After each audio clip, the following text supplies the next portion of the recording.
জামালপুরে দ্বিতীয় দিনের মতো সকাল থেকে গণপরিবহন ধর্মঘট চলছে, যার কারণে যাত্রীরা দুর্ভোগে পড়ছেন। বাস মিনিবাসের পাশাপাশি সকাল থেকে পণ্যবাহী ট্রাকও চলাচল বন্ধ রয়েছে। ধর্মঘটের কারণে সকাল থেকে সব ধরনের গণপরিবহন চলাচল বন্ধ ঘোষণা করা হয়েছে। এর আগে গতকাল সোমবার দুপুর থেকে বাস ও সিএনজি চলাচল বন্ধ ছিল। শ্রমিক ও বাস মালিকরা জানান, সড়কে নিরাপত্তা নিশ্চিত করেন 2 মার্চ বাসে অগ্নিকাণ্ডের ঘটনায় জড়িতদের গ্রেপ্তার এবং গতকাল বাস শ্রমিকদের উপর হামলাকারীদের শাস্তির দাবিতে মালিক সমিতি ও শ্রমিক ইউনিয়ন এই ধর্মঘট ডেকেছে। দুর্ভোগে থাকা যাত্রীরা জানান, জামালপুরের সঙ্গে সারা দেশের সড়ক যোগাযোগ বিচ্ছিন্ন হয়ে গেছে। পূর্ব ঘোষণা ছাড়াই হঠাৎ ধর্মঘট ঢাকায় যাত্রীরা সমস্যায় পড়েছেন। জামালপুরে আমার বাসা জামালপুরে, এখন 4 দিতে যাবো, ছুটি শেষ, আসে দেখি বাস চলে না। এখন আমাদের যাওয়া অসুবিধার কারণে মানে বাস চলে না, এই জন্য যেতে পারতেছি না।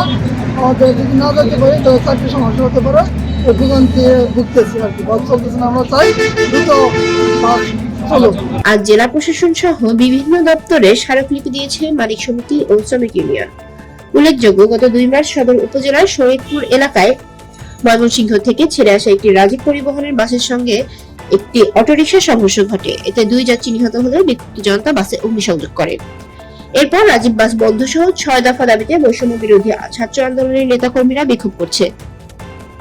এর প্রেক্ষিতে বাস মালিক ও শ্রমিকরা ধর্মঘট ঘোষণা দেয়।